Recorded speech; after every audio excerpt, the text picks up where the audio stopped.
अथ श्री परमेश्वर स्तोत्रम्।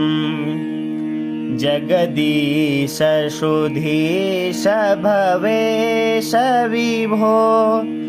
परमेश परात् परपूत पिता प्रणतं पतितं हतबुद्धिबलं जनतारण तारयतापितकं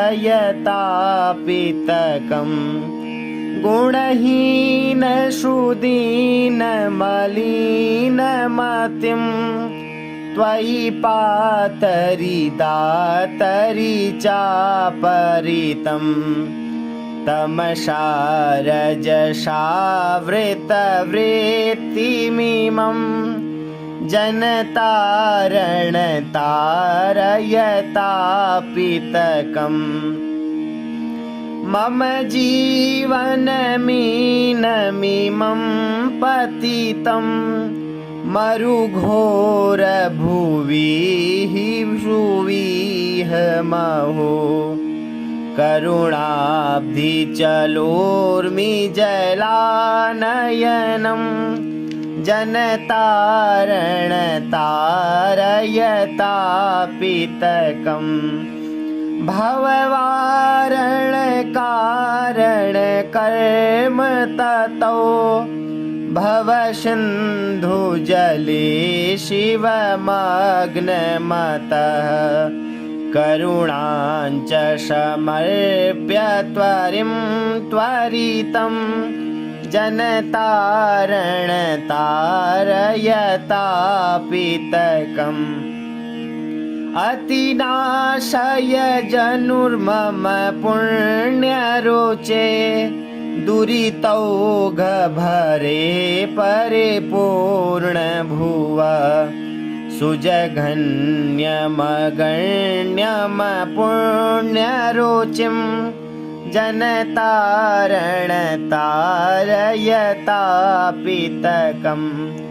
भवकारक नारक हारक हे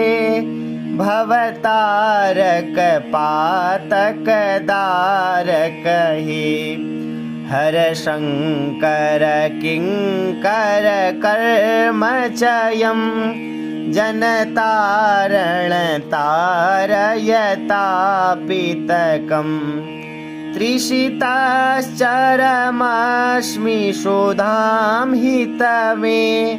च्युतचिन्मय देहि वदान्यवर अतिमोहवशेन विनष्टकृतं जनतारण तारयतापितकं प्रणमामि नमामि नमामि भवं भवजन्मकृति प्रणिषोदनकं गुणहीनमनन्तमितं शरणं जनतारण तारयतापितकं जगदीश सुधीश भवेश विभो परमेश परात् परपूत पितः प्रणतं पतितं हतबुद्धिबलं जनतारण तारयतापितकं गुणहीन सुदीन मलिनमतिं त्वयि पातरि दातरि चापरतिं तमसा रजसा वृतवृत्तिमिमं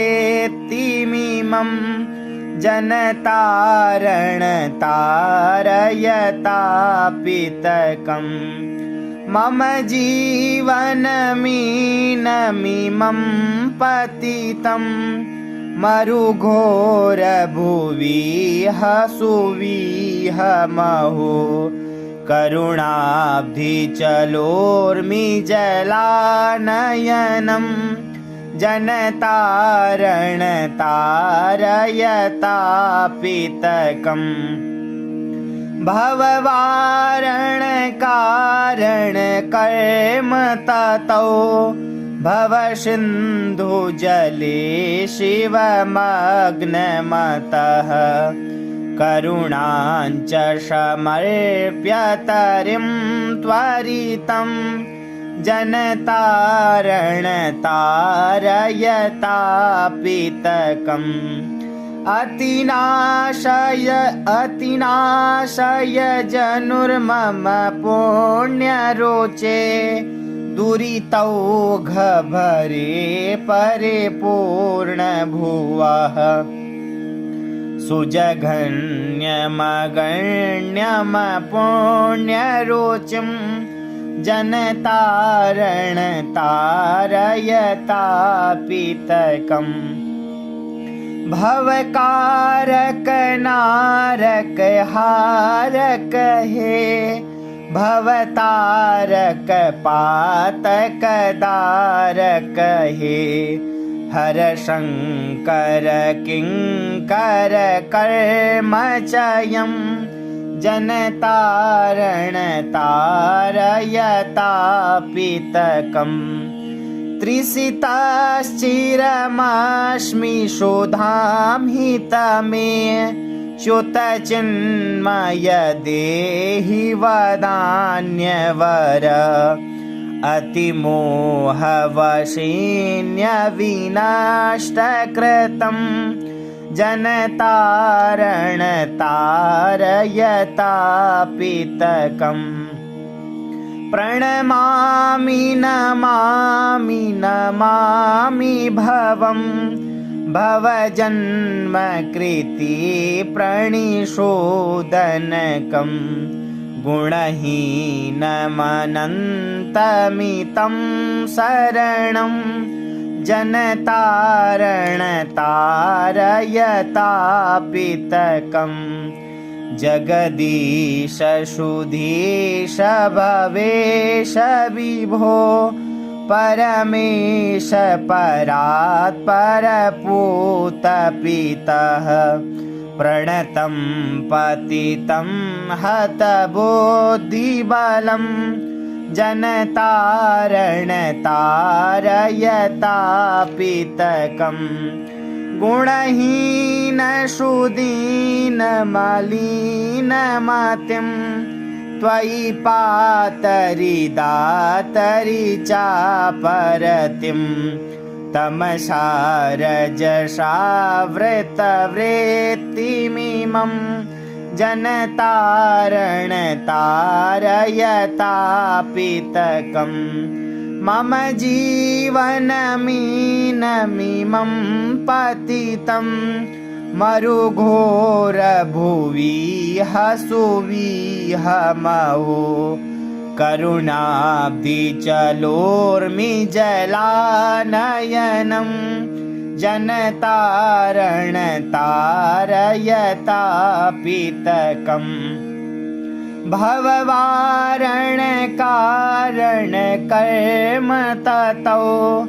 भवसिन्धुजले शिवमग्नमतः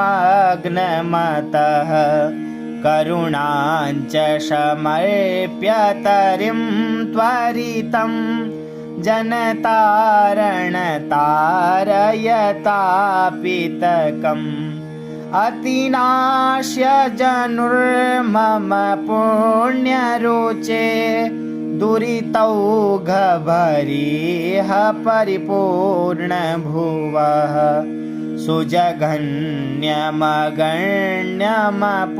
सुजघन्यमगण्यमपुण्यरुचिं जनतारण तारयतापितकम् भवकारक नारक हारक हे भवतारक पातक दारक हे हर शंकर किंकर कर्मचयं जनतारक तारण तापितकम् त्रिषिताश्चरमस्मि शुधां हितमे च्युतचिन्मय देहि वदान्यवर अतिमोहवशेन विनष्टकृतं जनतारणतारयतापितकम् प्रणमामि नमामि नमामि भवम् भवजन्मकृतिपणिशोधनकं गुणहीनमनन्तमितं शरणं जनतारणतारयतापितकम् जनतारणतारयतापितकम् इति श्री परमेश्वर स्तोत्रम् संपूर्णम्।